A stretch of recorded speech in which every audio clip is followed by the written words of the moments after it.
بسم اللہ الرحمن الرحیم۔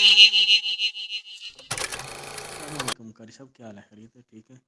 اچھا قاری صاحب، یہ جو سجدے کی تسبیح ہے سبحان ربی الاعلیٰ، اور اگر یہ پڑھ کے 3 مرتبہ اس کے بعد اور جو دعائیں سجدے کی وہ بھی پڑھ سکتے ہیں؟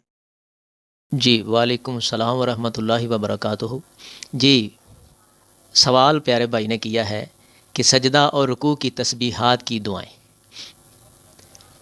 مسلم شریف میں حکم ہے کہ رسول اللہ صلی اللہ علیہ وآلہ وسلم نے فرمایا، تم میں سے کوئی نماز پڑھے۔ اب کئی بندے سوال کرتے ہیں کہ نماز نفلی ہو، سنت ہو کہ فرض ہو؟ پیارے بھائی ٹوٹلی نفل ہوں، سنت ہوں یا کہ فرضی نماز ہو، یہ یکساں آپ صلی اللہ علیہ وسلم نے برابر فرمایا کہ جب بھی تم اپنی نماز میں سجدہ کرو یا رکوع کرو تو حکماً فرمایا کہ یہ والی دعا لازمی پڑھو۔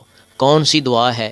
سجدہ کی تسبیح جو ہے مشہور و معروف سبحان ربی الاعلیٰ، اس کو آپ 3 مرتبہ بھی پڑھ سکتے ہیں، 5 مرتبہ بھی پڑھ سکتے ہیں، 7 مرتبہ بھی پڑھ سکتے ہیں، اور یہ حکم ہے۔ پھر جب رکوع کرو تو اس میں 3 مرتبہ یا 3 مرتبہ سے زیادہ، 5 مرتبہ، 7 مرتبہ سبحان ربی العظیم، یہ حکم ہے۔ یہ تو لازمی ہم نے پڑھنا ہے، ان کو چھوڑنا نہیں ہے۔ باقی کئی بندے یہ سوال کرتے ہیں کہ ان تسبیحات کے ساتھ اور تسبیحات جو ہیں ہم جوڑ سکتے ہیں، ہم اپنے پاس سے عربی بنا کے کوئی پڑھ سکتے ہیں، اللہ سے مانگ سکتے ہیں۔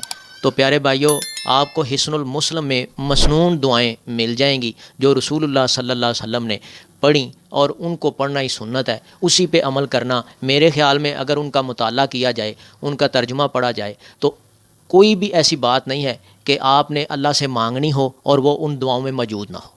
ان دعاؤں میں ہر وہ چیز موجود ہے جو حضرت انسان کو اللہ تعالیٰ سے چاہیے۔ تو پیارے بھائیوں، وہی دعا پڑھنی چاہیے جو مسنون ہے۔ باقی جو میں نے حدیث بیان کی ہے مسلم شریف کی کہ نبی الرحمہ حضرت محمد کریم صلی اللہ علیہ وسلم نے حکماً فرمایا کہ سجدہ جب کرو سبحان ربی الاعلیٰ پڑھو، رکوع جب کرو سبحان ربی العظیم پڑھو۔ تو یہ پڑھنا ہی پڑھنا ہے۔ ان کے ساتھ کوئی اور دعائیں اگر آپ پڑھنا چاہتے ہیں، آپ یاد کر لیں، حصن المسلم کتاب میں نے بتا دی ہے، وہ اٹھائیں، اس میں سے دیکھیں اور مسنون دعائیں۔ صدق اللہ العظیم۔ اگر آپ کو اس ویڈیو سے دینی فائدہ ہوا ہے تو حق بنتا ہے کہ آپ اس اسلامی چینل کو لازمی سبسکرائب کر دیں، لائک کریں اور کمنٹ میں اپنے خیال کا اظہار کرنا مت بھولیں۔